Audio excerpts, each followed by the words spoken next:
tugas UTS, ujian tengah semester.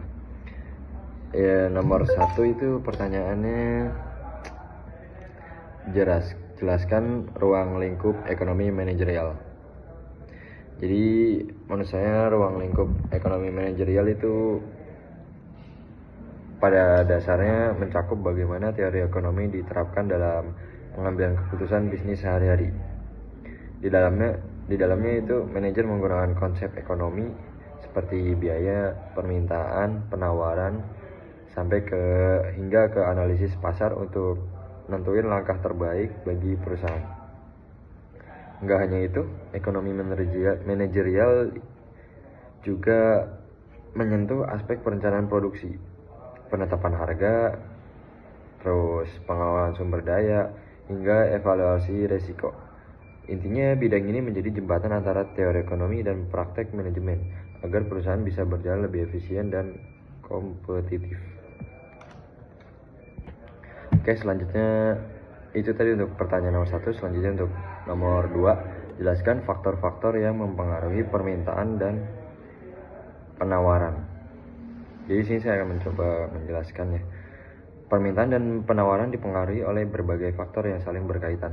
Dari sisi permintaan, hal-hal seperti pendapatan konsumen, selera, harga barang itu sendiri, harga barang lain, yaitu substitusi atau pelengkapnya lainnya, serta ekspektasi masa depan sangat berperan. Sementara itu, penawaran lebih dipengaruhi oleh biaya produksi gitu. Dari segi pengaruh aja udah beda jelasnya. Jadi teknologi yang digunakan, jumlah produsen di pasar, harga bahan baku, serta kebijakan pemerintah seperti pajak atau subsidi.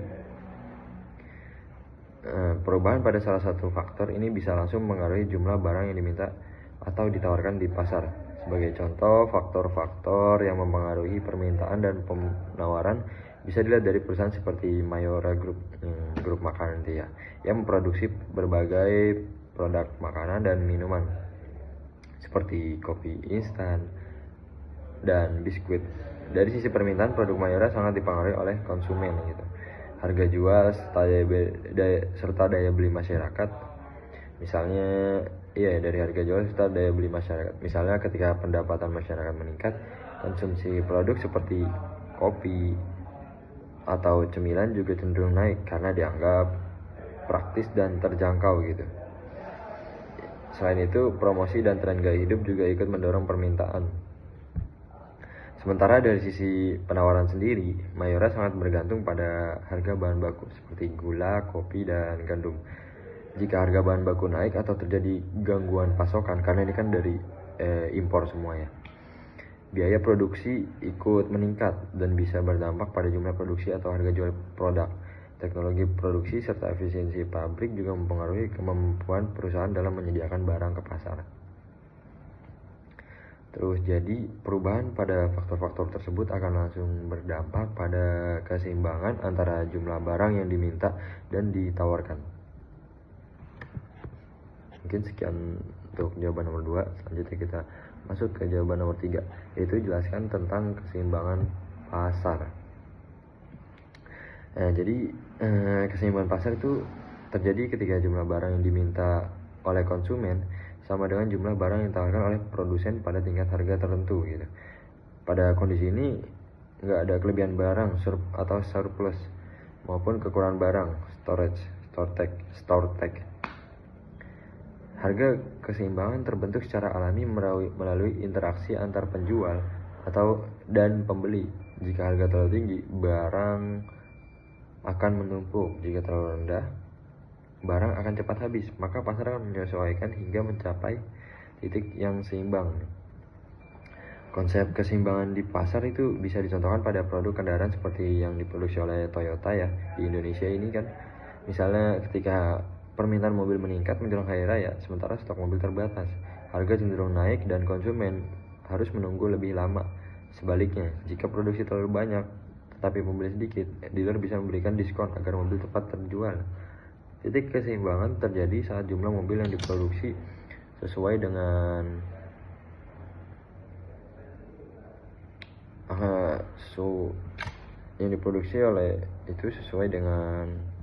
sesuai dengan jumlah yang dibutuhkan di pasar gitu, sehingga harga relatif stabil dan transaksi berjalan lancar. Mungkin itu cukup nomor 2 ya, penjelasan singkat aja. Selanjutnya nomor 3 tadi ya. Selanjutnya nomor 4, jelaskan tentang teori forecasting yang digunakan untuk perencanaan produksi barang dan jasa. Teori forecasting atau peramalan digunakan untuk memperkirakan kondisi di masa depan, terutama terkait permintaan produk.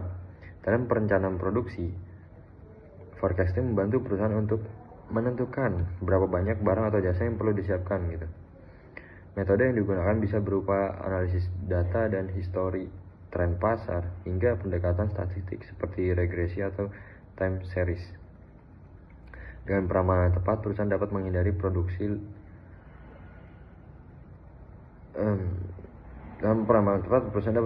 produksi berlebih atau kekurangan stok. Ya, ini untuk antisipasi ya, supaya tidak berlebih atau kekurangan stok gitu. Itu pastinya, setiap perusahaan pasti ada itu kan. Sehingga operasional menjadi lebih efisien dan biaya bisa ditekan gitu. Dalam hal forecasting, perusahaan seperti Gojek menggunakan data untuk memperkirakan permintaan layanan mereka. Misalnya Gojek menganalisis pola penggunaan di jam sibuk, hari libur, atau saat cuaca tertentu untuk memprediksi lonjakan permintaan. Dari situ mereka bisa mengatur jumlah driver yang aktif dan memberikan insentif di waktu-waktu tertentu ya. Dengan cara ini layanan tetap tersedia saat dibutuhkan, dan perusahaan itu bisa menghindari kekurangan atau kelebihan supply yang tidak efisien. Oke, itu penjelasan jawaban dari nomor 4 ya. Selanjutnya ini argumen mungkin ya, jelaskan. Selanjutnya itu nomor 5 ya. Jelaskan dampak dari situasi geopolitik saat ini, yaitu perang Amerika dengan Iran terhadap permintaan dan penawaran produk di dalam negeri. Ya, jadi saya jelaskan sedikit aja. Situasi geopolitik seperti konflik antara Amerika dan Iran ini bisa memberikan dampak yang besar ya teman-teman terhadap kondisi ekonomi global, termasuk di dalam negeri sendiri gitu. Salah satu dampak utamanya adalah kenaikan harga energi, yaitu BBM ya, Pertalite kemarin udah naik tuh infonya. Terus yang kemudian memicu kenaikan biaya produksi dari berbagai sektor. Akibatnya penawaran bisa menurun karena biayanya itu semakin meningkat ya. Terus sementara harga barang di pasar cenderung naik. Nah, di sisi lain daya beli masyarakat bisa melemah sehingga permintaan juga ikut terpengaruh gitu. Ya gimana nggak melemah, orang ekonominya melemah kan. Jadi ngapain juga kan beli-beli barang gitu. Nah, ketidakpastian global ini membuat pelaku usaha harus lebih berhati-hati dalam mengambil keputusan gitu. Jadi nggak bisa kayak sebelum-sebelumnya mau stok yang banyak atau mau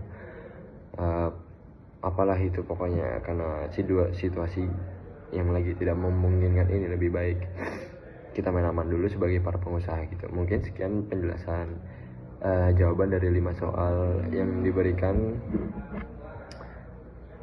untuk mengerjakan ujian tengah semester ini.